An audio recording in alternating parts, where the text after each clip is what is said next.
આ દોડ લેવાની તારે જરૂર નહીં. જગતમાં મને ખુખાર મેળડી સોલંકી પેઢીની બહુસર મેળડી મને આગળ કરીને અને 5 ડગલા આગળ કરી નીકળ કે માં ફલાણે મોડવે જવાનું છે, માં ગાદીએ ધૂણવા જવાનું છે.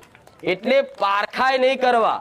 અમુક ને કે ખુખાર મેરડી મારા આગળ 5 ડગલા હોય ને તો અહીંથી આગળ જવું અને મેરડી માનો ફોટો દેખાય મોનું તો હું આલું છું નહીં આલતી પ્રમાણ કઈક દીકરા દીકરીઓ કે રામ ભગવાનનો ફોટો દેખાય માં તું આગળ તો હું તમારો આ વિશ્વાસ જીતું છું.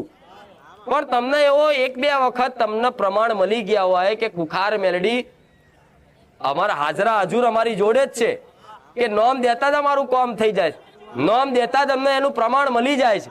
તો પછી ઘડે ઘડે મારી જોડે પારખાન પ્રમાણ માગો યોગ્ય ખરું? તો એનો પ્રમાણ માગવું એટલે એના સત ઉપર સંદેહ કરવો, એના સત ઉપર શંકા કરવી.